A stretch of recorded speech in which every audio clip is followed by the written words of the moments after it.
Hello, dear students. I'm Manish Mandre. I'm here with the next session of the series Word Power Made Easy.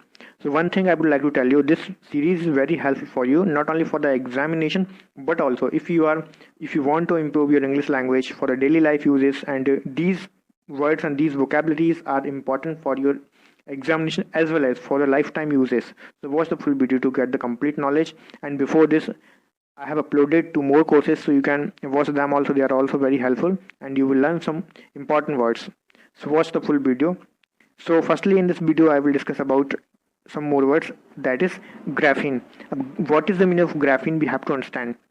Graphene is not an English word, this is Greek word. So graphene word जो है इसका जो मतलब है to right या to draw.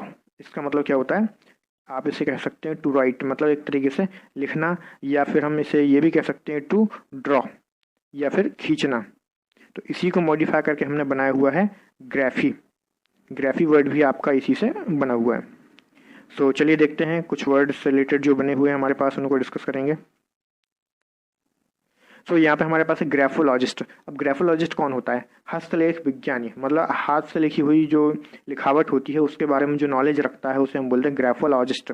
One who can analyse your hand writing, मतलब ऐसा व्यक्ति जो है आपकी हैंड राइटिंग देखकर आपके कैरेक्टर के बारे में, आपके बारे में भविष्यवाणी कर सके, आपके बारे में इंफॉर्मेशन दे सके, तो उसको हम बोलते हैं ग्राफोलॉजिस्ट.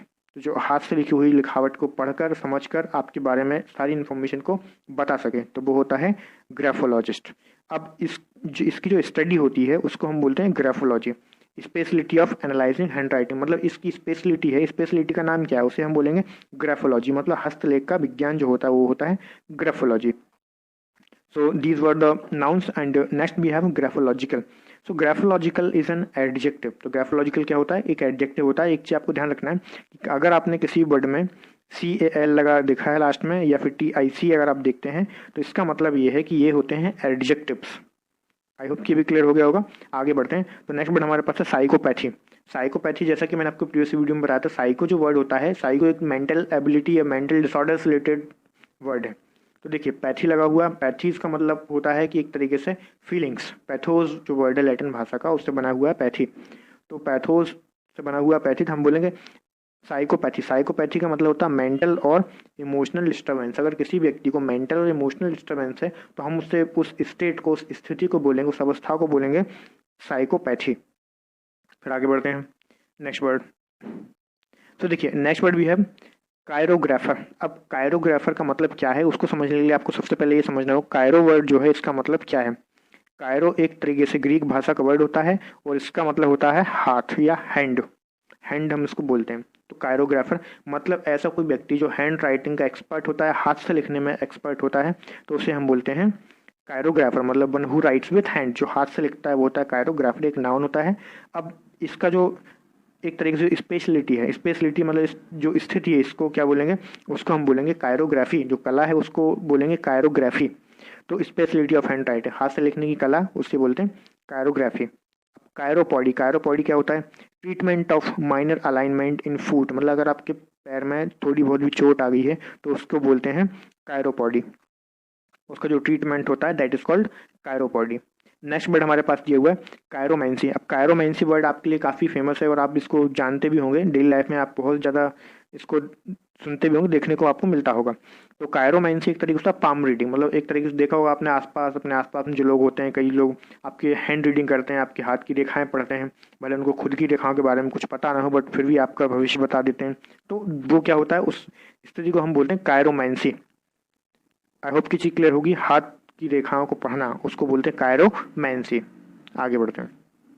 नेक्स्ट वर्ड हमारे पास ये पैडोडोंटिस्ट. अब पैडोडोंटिस्ट क्या होता है? जैसा कि मैंने आपको प्रीवियस वीडियो में बताया हुआ था कि एक वर्ड हमारे पास होता है पैडो. पैडो का मतलब होता है चाइल्ड. तो पैडोडोंटिस्ट. अब IST मतलब एक्सपर्ट, डोंटिया मतलब टीथ, दांत. तो मतलब एक चीज़ आपको समझ में आ गई. इसमें 3 वर्ड से मिलकर बना हुआ है. पैडो मतलब चाइल्ड, डोंटिया से मतलब डोंट यहाँ पे बना हुआ जो कि टीथ, दांतों को दर्शाता है. IST मतलब एक्सपर्ट हो जाएगा. पैडोडोंटिस्ट मतलब जो एक तरीके से बच्चों के दांतों का जो डॉक्टर होता है उसे हम बोलते हैं पैडोडोंटिस्ट. आगे बढ़ते हैं. पेरीडोंटिस्ट. पेरीडोंटिस्ट गम स्पेशलिस्ट. गम मतलब एक तरीके से मसूड़ है, जो मसूड़ों का एक्सपर्ट होता है उसे बोलते हैं पेरीडोंटिस्ट. आगे बढ़ते हैं. सो देखिए अभी जो हमारे पास नेक्स्ट वर्ड है ये है मीट्रॉन। अब मीट्रॉन का मतलब क्या होता है, तो ये ग्रीक भाषा का वर्ड होता है, इसका मतलब होता है मेजरमेंट। तो किसी भी चीज़ का अगर आप मेजरमेंट करते हो तो उसको हम बोलते हैं मीट्रॉन। अब इससे कितने सारे वर्ड्स बनते हैं हम पहले इनको समझते हैं। तो देखिए सबसे पहले हम यहाँ पे देखते हैं थर्मोमीटर। थर्मोमीटर क्या होता है, an instrument to measure heat. जैसा कि आपने देखा होगा कि आपको एक चीज़ देखने को मिल रही होगी आजकल, सुन रहे हो कोरोना वायरस की वजह से थर्मल स्कैनिंग, तो वो किससे चेक करेंगे, थर्मोमीटर। थर्मोमीटर से क्या होता है, तो हीट चेक होती है। हीट मतलब एक थर्मो का मतलब होता है हीट, थर्मो का मतलब हीट और मीटर मतलब मेजरमेंट। तो ऐसा कोई भी इंस्ट्रूमेंट जो हीट को मेजर करने के लिए यूज होता हो उसे हम बोलते हैं थर्मोमीटर। तो thermometer an instrument to measure heat. अब बात करते हैं बैरोमीटर। अब बैरोमीटर क्या है, तो बैरोमीटर को समझने के लिए आपको समझ लो बैरो। तो बैरोज एक वर्ड होता है, बैरोज का मतलब होता है प्रेशर, दबाव। तो एक तरीके से an instrument to measure atmospheric pressure, तो मतलब वायुमंडल का जो दबाव मापने के लिए आप जिस भी मीटर का यूज़ करते हो उसको बोलते हैं बैरोमीटर। ये भी क्लियर होगा। आगे बढ़ते हैं। नेक्स्ट हम देखते हैं बैरोमेट्रिक। मतलब ये है कि अगर मान लीजिए कि जो एटमॉस्फेरिक प्रेशर है उससे रिलेटेड अगर कोई भी चीज़ है तो हम उसे क्या बोलेंगे, बैरोमेट्रिक हम यहाँ पे बोलेंगे। तो दिस इज एन एडजेक्टिव। ये भी क्लियर होगा आपको। फिर आगे बढ़ते हैं। नेक्स्ट वर्ड हमारे पास है स्फैग्मोमैनोमीटर। स्फैग्मोमैनोमीटर, तो सबसे पहले आपको उसका प्रोनाउंसिएशन समझना होगा, स्फैग्मोमैनोमीटर। तो ये चीज़ आपको समझनी है। अब इसका काम क्या है, क्या काम करता है, device for measuring blood pressure. मतलब ऐसा कोई डिवाइस जो आपके ब्लड प्रेशर को मेजर करता है उससे बोलते हैं स्फैग्मोमैनोमीटर। अब देखिए इन सभी में आपको एक चीज़ कॉमन देखने को मिली होगी, मीटर। इन सभी वर्ड में मैंने यहाँ पे मीटर यूज़ किया। मतलब ये है कि इसका रूट वर्ड क्या हो गया, मीटर। अब इससे हमें फ़ायदा ये है कि जब से एग्ज़ाम अगर आप देते हो तो मीटर से रिलेटेड कोई भी वर्ड आएगा तो आप मीटर से रिलेटेड वर्ड से ये चीज़ समझ सकते हैं कहीं ना कहीं मेजरमेंट की बात हो रही है। तो मतलब 90% तक हमारे जो क्वेश्चन हैं करेक्ट होते हैं, भले ही हमको सारे वर्ड्स पता ना हो तब भी हम उसके आंसर को सही लगा सकते हैं क्योंकि रूट वर्ड हमें पता है। फिर चलिए आगे बढ़ते हैं। So next word now we have lingua. Lingua का मतलब होता है लैंग्वेज, या फिर आप कह सकते हो इसको भाषा। तो लिंगुआ मतलब क्या है, भाषा। तो इससे रिलेटेड कितने वर्ड्स बने उनको समझते हैं पहले। तो देखिए लिंग्विस्ट, लैंग्वेज जैसा कि मैंने आपको प्रीवियस वीडियो में बताया था, आईएसटी का अगर किसी वर्ड में लगा है तो वो हो जाएगा एक्सपर्ट। तो लिंग्विस्ट हो जाएगा भाषाविद, जिससे भाषा के बारे में जो नॉलेज हो या जो एक से ज़्यादा बहुत सारी भाषाएं जानता हो, आप कह सकते हो जो जैसे विदेशी भाषाओं का नॉलेज हो या एक से ज़्यादा भाषाएं जानता हो तो वो हो जाएगा लिंग्विस्ट। जैसे कि आपने इंडिया में देखा हो बहुत सारे लिंग्विस्ट हैं और सभी जगह पे लिंग्विस्ट होते हैं। जैसे फॉर एग्जांपल हम कह सकते हैं मिस्टर स्वामी विवेकानंद, उनको बहुत सारी भाषाएं आती थी। और आप कह सकते हो मिस्टर B.R. अम्बेडकर, उनको बहुत सारी भाषाओं का नॉलेज था। तो देवर लिंग्विस्ट। तो लिंग्विस्ट कौन होता है, जिसको बहुत सारी भाषाएं आती हैं। आगे बढ़ते हैं। Linguistic, linguistic is an adjective. मतलब लिंग्विस्ट से रिलेटेड कोई भी चीज़ है तो उसे हम बोलते हैं लिंग्विस्टिक। भाषा से रिलेटेड कोई भी चीज़ होगी तो उसे, लिंगुआ से रिलेटेड अगर कोई भी चीज़ होगी भाषा से रिलेटेड तो उसे हम बोलेंगे लिंग्विस्टिक। कनेक्टेड विथ लैंग्वेज और द स्टडी ऑफ लैंग्वेज, भाषा की स्टडी से रिलेटेड या भाषा से रिलेटेड कोई भी चीज़ है तो दैट इज कॉल्ड लिंग्विस्टिक। आगे बढ़ते हैं। मोनोलिंगुअल। अब मोनोलिंगुअल का मतलब क्या होता है, मोनो का मतलब होता है एक, ये चीज़ आपको देखना। मोनो का मतलब हिंदी में क्या होगा, एक। लिंगुअल मतलब भाषा, आप समझते हैं। अगर कोई भी चीज़ एक भाषा में दी है तो हम उसे बोलेंगे दिस इज मोनोलिंगुअल। अब यहाँ पे बात करते हैं बाईलिंगुअल। तो जैसा कि आपको यहाँ पे देखने को मिला, बाई का मतलब होता है दो, और नॉर्मल टर्म में आप इसे बोलोगे टू। मतलब जो चीज़ दो भाषाओं में होगी उसे बोलेंगे बाईलिंगुअल। जैसा कि मैंने वीडियो स्टार्ट करने से पहले कहा था कि मैं यहाँ पे सारी चीज़ों को बाईलिंगुअली डिस्कस करूंगा। मतलब ये कि मैं आप दो भाषाओं का यूज़ करूंगा, हिंदी और इंग्लिश का। तो दैट इज बाइलिंगुअल, मतलब इन टू लैंग्वेज। अगर दो भाषाओं में कोई भी चीज़ है तो वो हो जाएगा इन टू लैंग्वेज। नेक्स्ट वर्ड हमारे पास है ट्राइलिंगुअल। ट्राइलिंगुअल, ट्राई का मतलब हो जाएगा थ्री। ट्राई का मतलब क्या है, थ्री। तो मतलब अगर तीन भाषाओं में कोई भी चीज़ है तो हम उसे बोलेंगे ट्राइलिंगुअल। नेक्स्ट है मल्टीलिंगुअल। मल्टी का मतलब होता है बहुत ज़्यादा, बहुत सारी। तो मल्टी मतलब बहुत सारी, तो बहुत सारी लैंग्वेज में कोई भी चीज़ होगी तो हम उसे बोलेंगे इन मल्टी लैंग्वेज। जैसे हम कह सकते हैं you can use your smartphone in multilingual way. मतलब आप बहुत सारी भाषा अपने स्मार्टफोन को यूज़ कर सकते हो तो वो होगा मल्टीलिंगुअल। तो आई होप कि ये भी चीज़ें क्लियर होगी होंगी आपको यहाँ पे। तो यहाँ पे देखिए लिंग्विस्टिक बताया मैंने। लिंग्विस्ट जो होता है एक तरीके से वो इसका एक साइंस होता है, इसमें भाषा के बारे में स्टडी होती है। सो देखिए now we have next word that is file. File का मतलब आप समझते होंगे, फाइल का मतलब होता है लव। तो एक तरीके से किसी भी चीज़ से कोई लव है तो हम उसे बोलेंगे फाइल। ये वर्ड तो काफ़ी फेमस है, आप सभी लोग उससे काफ़ी फेमिलियर भी होंगे, जानते भी होंगे।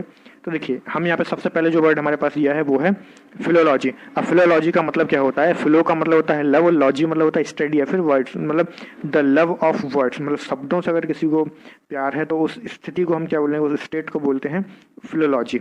तो ये एक स्टडी होती है जिसमें शब्दों के बारे में स्टडी की जाती है, वो होती है फिलोलॉजी। आगे बढ़ते हैं। अब इससे कितने वर्ड बन सकते हैं वो भी देखिए। तो आप इसमें देख सकते हैं एक वर्ड आप बन जाएगा आपका फिलोलॉजिस्ट। फिलोलॉजिस्ट वो हो जाएगा जो फिलोलॉजी का एक्सपर्ट होगा, और फिलोलॉजिक जो है एक तरीके से इसका एडजेक्टिव बन जाएगा, फिलोलॉजिक। तो इसमें एक चीज देखिए, फिलोलॉजिस्ट और फिलोलॉजिक, तो this is the person and और एक्सपर्ट, और ये जो फिलोलॉजिक है ये इसका एडजेक्टिव बन जाएगा, और नाउन फॉर्म आपको यहाँ पे दिया हुआ है फिलोलॉजी। तो आई होप कि ये भी क्लियर हो गया होगा। फिर मैं आगे बढ़ता हूँ। तो नेक्स्ट वर्ड हमारे पास दिया हुआ है फिलएंथ्रोपी। फिलएंथ्रोपी मतलब लव ऑफ मैनकाइंड, मतलब एक तरीके से वो स्टेट जिसमें कोई व्यक्ति है और वो ह्यूमन बीइंग के लिए, ह्यूमन वेलफेयर के लिए काम करता है, तो उस जो एक्शन वो कर रहा है, जो एक तरीके से जो एक्शन हो रहा है उसका नाम क्या हो जाएगा, वो हो जाएगा फिलएंथ्रोपी। मतलब एक तरीके से मानव विज्ञान कह सकते हो आप इसको, फिलएंथ्रोपी कह सकते हो। ह्यूमन वेलफेयर के लिए कोई काम करता है तो उसको बोलेंगे हम फिलएंथ्रोपी। जैसे आपने देखा होगा ये वर्ड भी, आप इससे कौन कौन से वर्ड बन सकते हैं वो भी देखिए। फिलएंथ्रोपिस्ट, फिलएंथ्रोपिस्ट वर्ड आपने आजकल बहुत ज़्यादा देखने को मिल रहा होगा। जैसे अगर हम बात करें तो Mister Ratan Tata is a philanthropist, मतलब जो मिस्टर रतन टाटा हैं वो क्या है, एक फिलएंथ्रोपिस्ट हैं। मतलब मैन काइंड के लिए, ह्यूमन वेलफेयर के लिए हमेशा आगे आते हैं, डोनेशन भी करते हैं, और अपना मतलब बहुत ज़्यादा अपने लेवल पे जो कुछ वो कर सकते हैं वो करते हैं ह्यूमन वेलफेयर के लिए।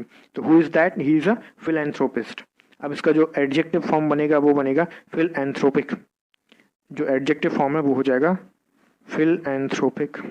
इस चीज़ को भी आपको समझना है। फिलएंथ्रोपिक ये एक एडजेक्टिव फॉर्म है। फिलएंथ्रोपिस्ट मतलब जो फिलएंथ्रोपी का एक्सपर्ट होगा उसे बोलते हैं फिलएंथ्रोपिस्ट।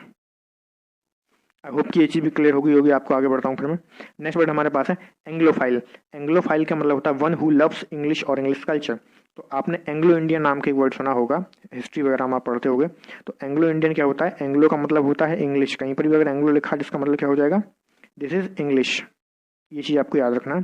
तो मतलब एंग्लोफाइल का मतलब ऐसा व्यक्ति जो इंग्लिश और इंग्लिश कल्चर को लव करता है, इंग्लिश कल्चर को फॉलो करता है, उसे हम बोलते हैं एंग्लोफाइल। आगे बढ़ते हैं। नेक्स्ट वर्ड हमारे पास है फिलोसॉफी। अब फिलोसॉफी क्या होता है, फिलोसॉफी होता है लव ऑफ विजडम। अगर कोई भी व्यक्ति है और वो फिलोसफी के बारे में पढ़ाई करता है, उसको नॉलेज अर्जित करना, ज्ञान अर्जित करना उसे पसंद है, तो उस स्टेट को हम बोलते हैं फिलोसॉफी।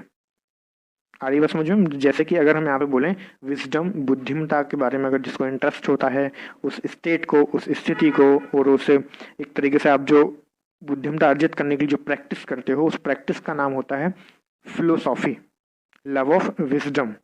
आगे बढ़ते हैं। नेक्स्ट हमारे पास है फिल हार्मोनिक। फिल हार्मोनिक का मतलब होता है लव ऑफ म्यूजिक। अगर आपको म्यूजिक से प्यार है, म्यूजिक से आप लव करते हो, तो उसे आप बोलोगे फिल हार्मोनिक। ये एक एडजेक्टिव होता है। नेक्स्ट वर्ड हम यहाँ पे देखेंगे। नेक्स्ट वर्ड हमारे पास है बिब्लियोफाइल। तो देखिए बिब्लियो का मतलब होता है बुक्स, बिब्लियो का मतलब होता है बुक्स। तो मतलब आप सिंपल वर्ड में कह सकते हो कि बुक्स लवर जो होता है उसे हम बोलेंगे बिब्लियोफाइल। तो आई थिंक ये भी चीज़ें क्लियर हो गई आपको। अब देखिए इससे और भी वर्ड आपको मिल सकते हैं, आप इससे बना सकते हो और भी वर्ड्स को। वो कैसे, जैसे हमने यहाँ पे लिखा है फिलोसॉफी, ये एक नाउन हो गया। अब हम अगर यहाँ पे देखें फिलोसॉफिक, तो इसका एडजेक्टिव फॉर्म हो जाएगा यहाँ पे फिलोसॉफिस्ट। फिलोसॉफिस्ट वो व्यक्ति हो जाएगा जो फिलोसफी का एक्सपर्ट है, तो वो हो जाएगा फिलोसॉफिस्ट। तो आई होप कि भी क्लियर हो गया होगा। बिब्लियो का मतलब होता है बुक्स, फाइल का मतलब लवर्स, मतलब बुक्स लवर्स जो होगा उसे हम बोलेंगे बिब्लियोफाइल। आगे बढ़ते हैं। अभी जो हमारे पास नेक्स्ट वर्ड है वो है जोयन। अब ये जो वर्ड है जोयन, ये ग्रीक भाषा का वर्ड है। इससे रिलेटेड कौन कौन से वर्ड हमारे पास बन सकते हैं हम उनको यहाँ पर डिस्कस करते हैं। तो देखिए सबसे पहले हमारे पास है जूलॉजी। जूलॉजी का मतलब होता है स्टडी ऑफ एनिमल, मतलब एनिमल्स के बारे में जो स्टडी होती है उसे हम बोलेंगे जूलॉजी। अब उससे रिलेटेड जो एडजेक्टिव बनेगा वो हो जाएगा जूलॉजिकल। सपोज दैट अगर कोई भी चीज़ एनिमल की स्टडी से रिलेटेड है या एनिमल से रिलेटेड कोई भी चीज़ है तो हम उसे बोलेंगे जूलॉजिकल। जैसे आपने एक वर्ड सुना होगा जूलॉजिकल गार्डन, मतलब जिसमें एनिमल होते हैं तो उसे हम बोलते हैं जूलॉजिकल गार्डन। आई होप कि भी क्लियर हो गया होगा। फिर आगे बढ़ते हैं। और इसमें एक चीज़ आप एक भी देख सकते हो, जूलॉजी पढ़ने वाला जो व्यक्ति होता है, जूलॉजी का जो एक्सपर्ट होता है उसे हम बोलते हैं जूलॉजिस्ट। ये वर्ड भी क्लियर हो जाएगा आपको। आगे देखते हैं जॉडियक। जॉडियक का मतलब क्या होता है, जॉडियक में आप देख सकते हैं इसके ऊपर एक मूवी भी बनी हुई है जॉडियक। मतलब एक ऐसा डायग्राम जिसमें आप प्लैनेट्स या फिर स्टार्स की जो पोजीशन होती है उसके बारे में स्टडी करते हो, तो उसको हम बोलते हैं जॉडियक। तो वो मूवी है उसमें भी आपको इसी के बारे में बताया गया है, स्टार और प्लैनेट्स की जो पोजीशन है उसके बारे में बताया गया है, दैट इज जॉडियक। फिर आगे बढ़ते हैं। तो देखिए नेक्स्ट वर्ड वी हैव जियो। अब जियो से कितने सारे वर्ड हमारे पास बन सकते हैं, हम यहाँ पे इनको डिस्कस करते हैं। तो एक बात ध्यान रखना है, अंबानी जी वाला जियो नहीं है, इसका मतलब होता है अर्थ। जियो मतलब अर्थ, धरती, पृथ्वी। तो देखते हैं, जियोलॉजी मतलब होता है स्टडी ऑफ अर्थ। तो अर्थ के बारे में जो स्टडी होती है उसे हम बोलते हैं जियोलॉजी, और जो इसका एक्सपर्ट होता है उसे हम बोलते हैं geologist. One who is expert of geology, geology का एक्सपर्ट होगा तो जियोलॉजिस्ट। अब इसका एडजेक्टिव अगर हम बनाएंगे तो एडजेक्टिव फॉर्म है, एडजेक्टिव हम कह सकते हैं जियोलॉजिकल। तो दिस इज एडजेक्टिव फॉर्म। आगे बढ़ते हैं नेक्स्ट वर्ड, जियोमेट्री। अब जियोमेट्री क्या होता है? जियोमेट्री में आप एक वर्ड देख रहे होंगे, मीटर। मीटर वर्ड में आपको पहले बता चुका हूँ, मीट्रॉन मैंने आपको बताया था। तो मीट्रॉन का मतलब होता है एक तरीके से मेजरमेंट। तो किसी भी चीज़ का अगर आप मेजरमेंट करते हो तो वो हो जाएगा मीट्रॉन। जियोमेट्री मतलब हो जाएगा मेजरमेंट ऑफ द अर्थ। तो अर्थ का जो मेजरमेंट है उसे बोलेंगे जियोमेट्री। आगे बढ़ते हैं, नेक्स्ट वर्ड हमारे पास है जियोग्राफी। अब जियोग्राफी का मतलब होता है कि एक तरीके से इसको हिंदी में कहा जाता है भूगोल। तो जो भूगोल होगा ना, उसके बारे में जो स्टडी होती है, मतलब किसी भी पर्टिकुलर एरिया का, किसी पर्टिकुलर कंट्री के जो एनवायरनमेंट होता है, वहाँ के जो लोग होते हैं और वहाँ की जो लैंग्वेजेस होती हैं, तो इन सब के बारे में जो स्टडी होती है उसे क्या बोलते हैं? That is geography. जैसे हमने पढ़ा हुआ है कि इंडिया की जो जियोग्राफी है वो कैसी है, इसके बारे में स्टडी हम लोग करते हैं, तो दैट इज़ जियोग्राफी। मतलब एक तरीके से उसके एनवायरनमेंट के बारे में स्टडी करना, वहाँ के लोगों के बारे में स्टडी करना, वहाँ के रिलेशंस के बारे में, लोगों के बीच में जो संबंध है उनके बारे में जो स्टडी होती है, दैट इज़ कॉल्ड जियोग्राफी, और उसको हिंदी में हम कहते हैं भूगोल। सो आई होप कि सारे वर्ड्स आपको अच्छे तरीके से समझ में आ गए होंगे, सारी चीज़ें क्लियर हो गई होंगी। और एक बार मैं फिर से आपको रिमाइंड करा दे रहा हूँ, अगर आप लोगों ने अभी तक चैनल सब्सक्राइब नहीं किया है तो चैनल को सब्सक्राइब करिए और अपने फ्रेंड्स लोगों के साथ भी शेयर करें, ताकि वो लोग भी इसको पढ़ सकें और अपनी वोकेबुलरी को इम्प्रूव कर सकें। बेल आइकन को जरूर प्रेस कर दें ताकि आपको न्यू वीडियोज़ के अपडेट्स मिलते रहें।